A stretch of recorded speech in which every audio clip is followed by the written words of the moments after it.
Hello my friends, Al Furtado, the Rebel Turner, and I'm back for a quick demonstration or a quick turning and a full demonstration of my hollowing arm. Those of you that want to make one, there's a link up above for the construction of that. And of course, since I've done it, there are a few videos in between that I mentioned certain things that I probably would have done a little bit different. But just recently I did a couple of things to it. I straightened out the gooseneck a little bit, making it a little bit easier to get inside of certain things that don't have a wide mount. Therefore, that's the purpose why you have a hollowing arm, is to be able to turn in small tight quarters. And what I want to do is show the ease of using one of those versus hanging on with to a tool to try to reach to the bottom of a vase. That's mostly what it's for. You can use it for a lot of hollow vessels that just have that tight mouth and you really have to get inside. You can use it for that, but it's really useful, most so for the long reach of being able to reach long faces. In this case, it's not that long, it's only 10-inch piece. Anyway, let's get started with this piece.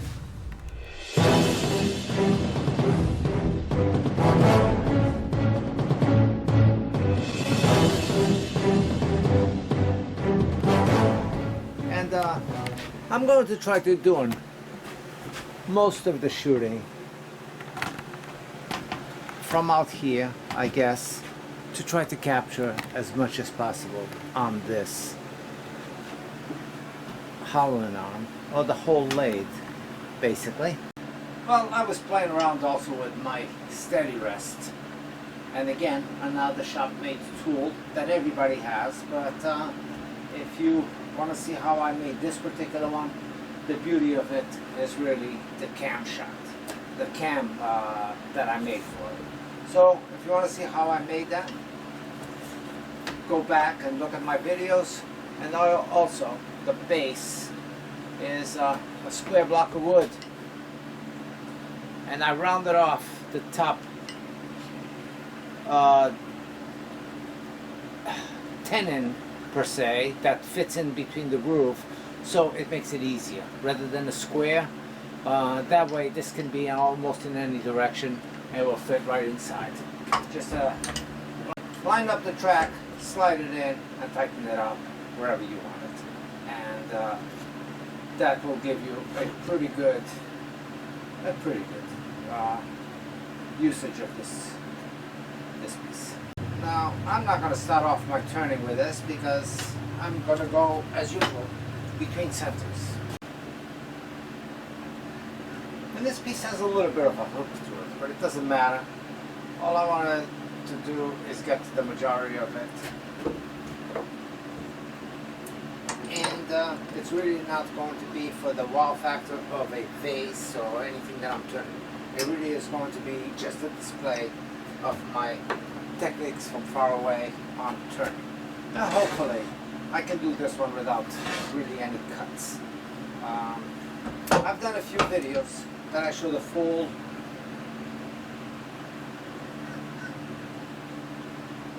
turning, really without doing any cuts, and I'll see if I can do this one as well.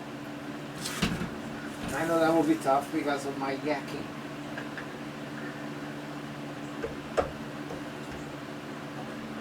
I'll try to stand out of the way as well.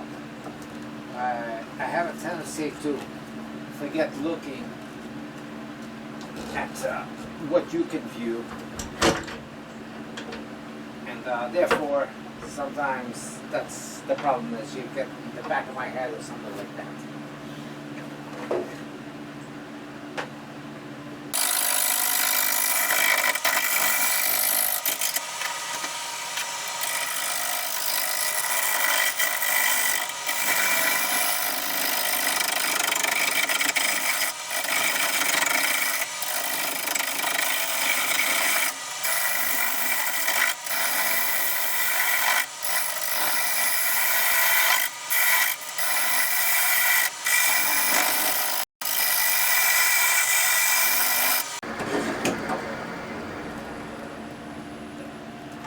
Now, one thing, I see a lot of seasoned and very experienced turners, right?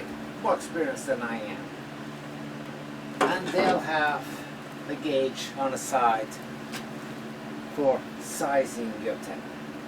Now, I've also seen a few that use the guess method or a much simpler method. And that is, the tenon, if you're using the regular 50 millimeter jaws, the tenon size is roughly the same. In other words, I could lock this up inside my jaws and it will just grip the outside of this.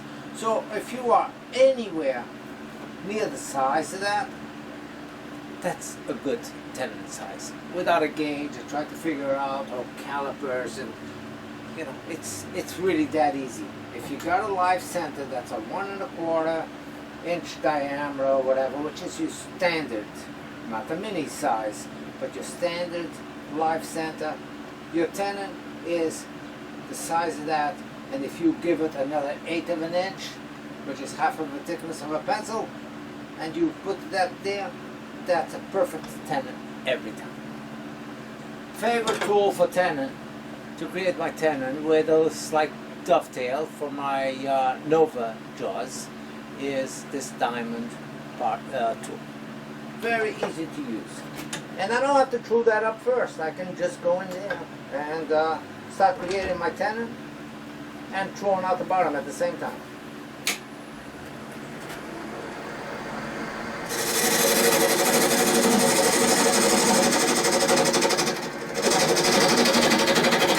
Go down to the bottom to get to the cut more or less parallel to where I want it.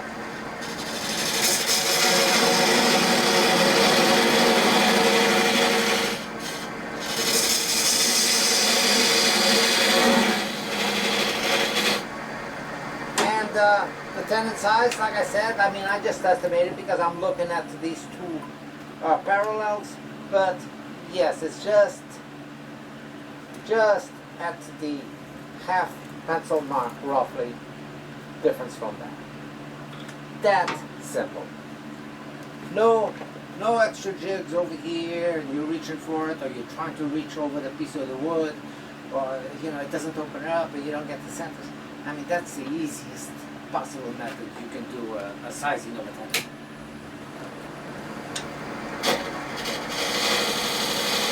Just cleaning it up, not changing it because the size is perfect.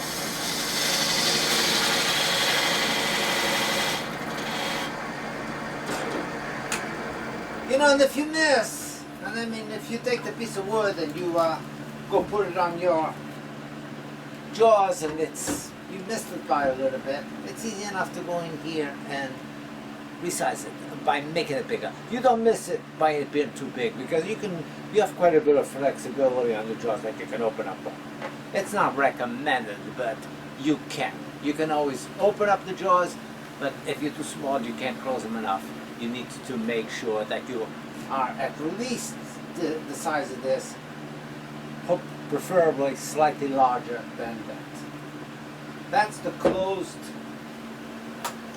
size of your stuff. A Jacob's chuck. The head of a Jacob's chuck fits perfectly there as well. So, I got my tenon, put it in there, and you can see how my jaws are closed, and I got about an 1/8 of an inch gap between each jaw. So, could it be a little bit smaller? Yes, but that's the perfect size.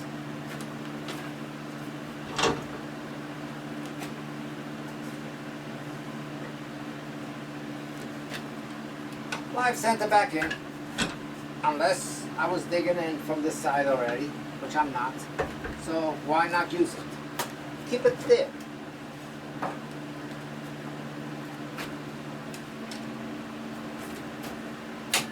And I'm going to speed it up a little bit, seeing that I got a good grip on the bottom. Now I'm going to shake this.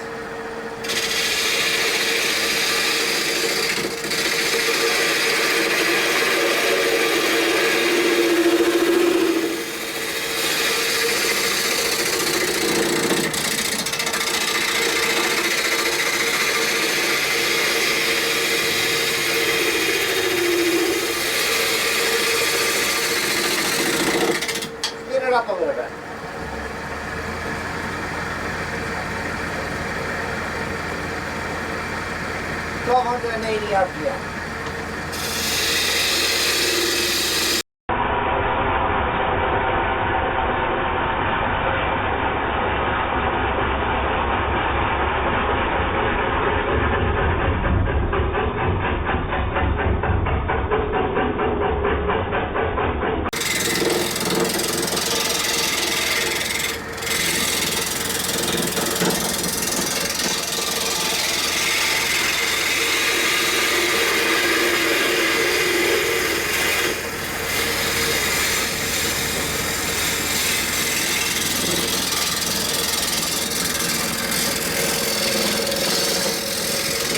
I still got a flat part over here.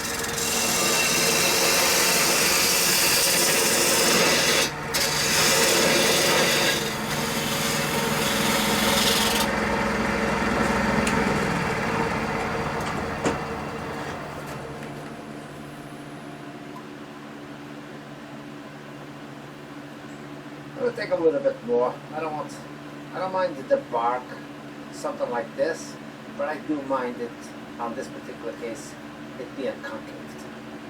So, take it out until I feel that I got a pretty good line with the base.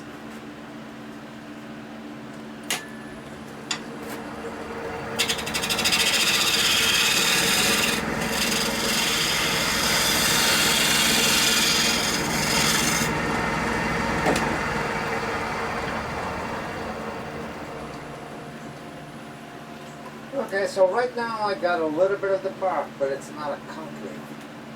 So that's what I wanted.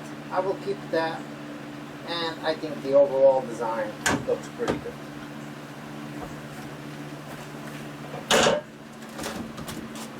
Can sand it up a little bit right now.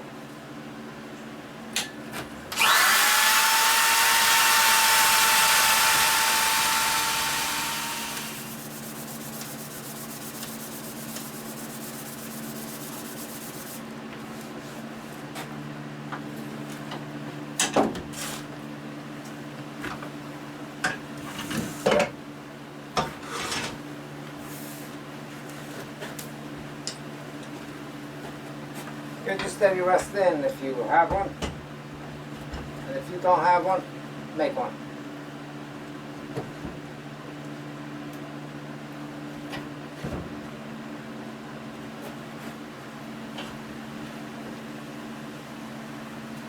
And it's very easy for you to get a catch, and when you've got something long like that, it's very easy to knock it off from the lathe and it go flying on you. So if you have something like this, by all means, use it up. Now, ideally, go with a Forstner bit all the way in, and that gets you all hollowing. And, you know, something like this, you could get away. Something like this, you could get away with just a Forstner bit opening. This particular case, this one is a little bit oversized.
And pretty much I'm going to bury that all the way up to here.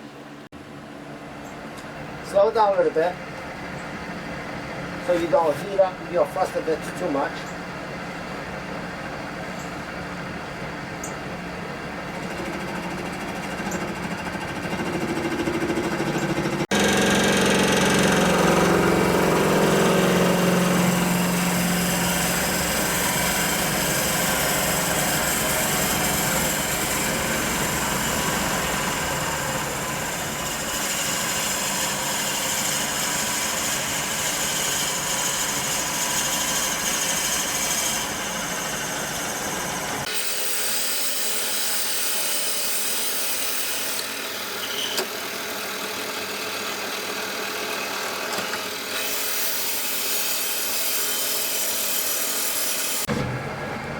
Now in a case like this, it's really a cheat that I'm not going to be able to show you much on the hollowing arm, because the piece actually, you can keep it just the way it is and call it done, because you got a fairly equal thickness. It goes all the way down. It's all the way down to about 3/4 of an inch from the bottom. So what else do you need on something like this? But seeing that I do want to use that, I want to show you the usability and also the laser on what it can do for you. I'm going to move this actually out of the way because I got very little to turn. If I had a lot to hollow out, I would keep this up, but for simplicity and to show you the guidance of the laser and all that stuff, we'll do it this way.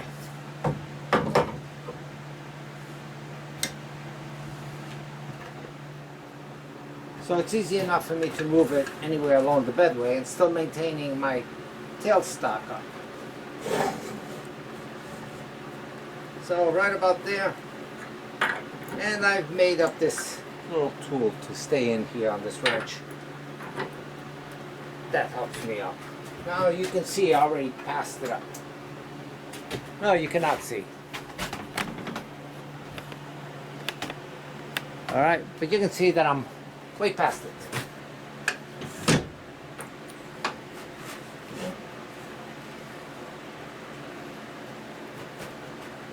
Alright, but that's what I want. And I can get in there. The tip should be pretty close to center, and I can swing that out all the way over here and follow it up. And also I have the laser. The laser basically tells me where the head is, and what I want to do is I want to bring that light. I'm going to bring you in there with this camera, so bringing you in so you can see what's going on with this light. So basically, I'm going to go in here, I'll start this up, and I'm going to watch this light do its contour so it stays uniform. As soon as this light stops dropping off, about 3/16 of an inch thickness.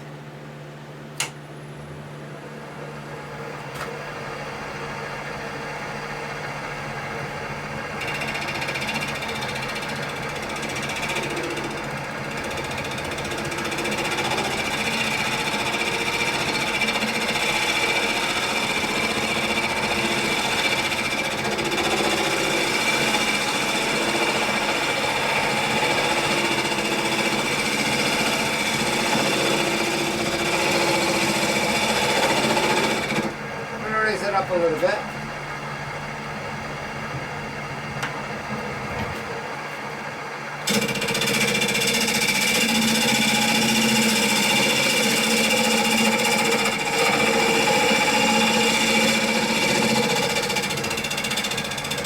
Like right there, that's falling off.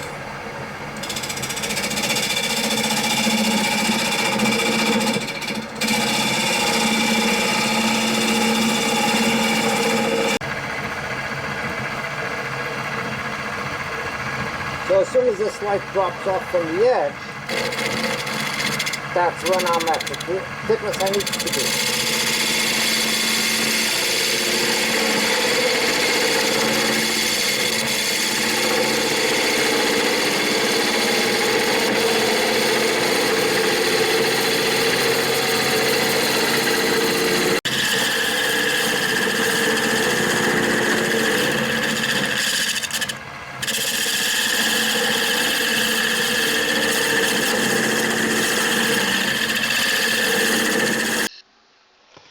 Well, that was odd. I lost all the audio on the rest of this video. So anyway, this will be my first time doing a voiceover, and normally I've tried it a couple of times, and when I listen back, it doesn't sound normal. It doesn't sound like I'm being natural. I like it when I talk and I just say whatever comes to mind versus me looking at the video and trying to explain to you as to what's going on. So I apologize, and I will try to do my best going with this procedure. So I hollowed up the inside. It took me a while, but I followed the laser going to the edge all the way through, and that worked out pretty nice. Right now, oh, also after the laser, because there was a little bounce, I actually went with my bowl gouge, as you see me doing right there, just to refine it to get any bumps that were in the way.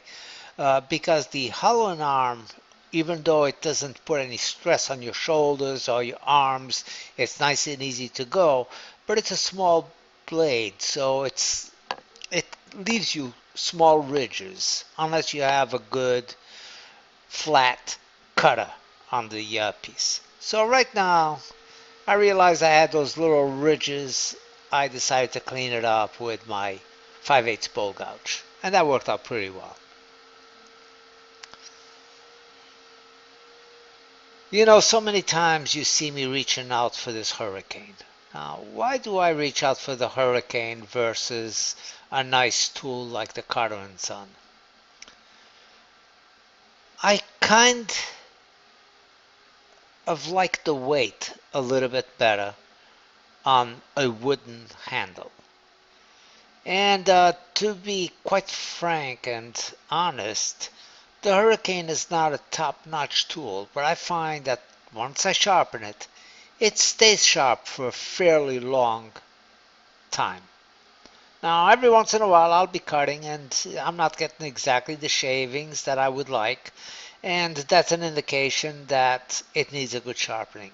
But a good sharpening really is necessary is when you're getting to the finals on your bowl. Yes, a good blade, a good edge will cut quicker, easier, you're not putting as much stress. But you really need that refined edge is at the end when you're trying to clean up that cut finally. Final cleaning on that cut. So therefore, you can go quite a ways during the roughing process when the blade is not at its sharpest point. But I would say I sharpen that maybe every 2 turnings, 3 turnings that I do. So, which is not bad. At this point, I developed a couple of small hairline cracks on the mouth of the vase, and I really did want to keep it. So I went ahead, I put some CA glue on that, and just tied a wire around it to keep it under pressure just for a couple of minutes. Right now, I'm sanding it with fine steel wool, and really, I swear by that. I don't sand all the grits, but when I do an 80 grit or 120 grit, usually it leaves me fairly smooth. So I don't have any ripples, I don't have any gouges, I don't have any, of course, raised fibers by the time I'm done with that. It's almost an acceptable finish. So by running steel wool, you actually polishing it up. You can already see that there's a shine reflecting off the piece of wood without any type of finish on it. So going 80 grit, 120, even if you go 220, and then jumping right up to the steel wool, in my opinion, it works out pretty nice. Now, I'm not saying go do that and you're going to achieve the ultimate finish. You want the ultimate finish, spend a little bit more time, go through the grits. I am not saying that anybody is wrong by the standards of going through all your grits. But I'm saying, from my personal feel on what do I think of a piece once it's said and done, in 99% of the time, I feel that the piece has a very respectable finish. So I've done that and now applying some Yorkshire grit. And I started off a little bit slow, maybe 400 RPM, and then I speed it up as the piece. It's not like you're adding a friction polish, so it really doesn't get hot on you.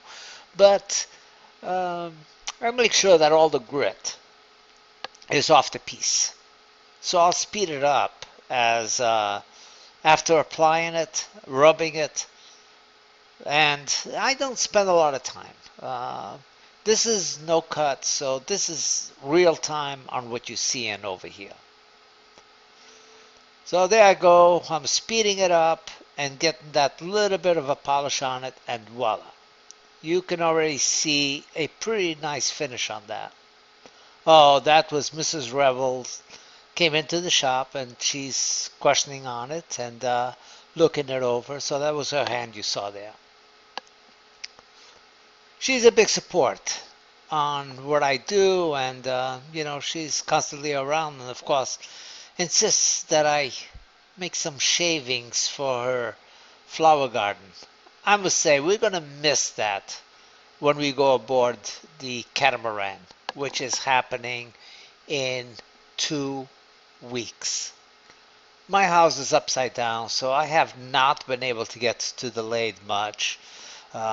Really packing things, selling things, seeing what I have to keep and what I'm getting rid of. Just had my daughter over and getting anything that she wanted, whether if it was in my turnings, my old reel-to-reel tape deck, um, some some pieces that I've had for a long time in the house. And in all honesty, I would rather give it to her than sell any of these pieces or any of my stuff. Because if I get a couple of $100 for something that's been with me all my life, well, it doesn't make me any richer and it doesn't make me any poorer either. But, $200 is $200. But it's like you're selling part of your life for peanuts. And your life is worth a lot more than that. So I would rather it live on with my daughter than getting $200 for it. Well, back to what's turning. As you can see, the piece doesn't have a super shine or super high gloss on this, but it has a very respectable finish on the piece. I like it. I hope you like it. And the wood grain on this, which is, it's really a ficus, but it's a different type of ficus. There was some lady that bought all the plants that my wife had around, which were hundreds of them. Actually, apparently she knows her plants pretty well. She actually told me what kind of ficus it was. But it was definitely a ficus. It's a long, pointy leaf on that. And the wood grain has matched pretty well to the banyan. It's just a beautiful, beautiful wood. I cut down the tree. I didn't cut down the tree. Let me retract that. I trimmed the tree because this thing has grown out of control in just a few years. Just like a banyan, it grows multiple branches, and then the branches get these root systems that come down to the ground, root again, and grow another stump, basically. It's the weirdest thing. So it creates a large, large canopy and a web of new trunks that come up, but not necessarily next to the original trunk, but just spread out through the space. Well, the video had paused there. I was about to shut this off. But before I do, I'm going to say thanks for watching and make sure you hit subscribe and like it. Also, don't forget, subscribe to my sailing channel. Take care. Be safe.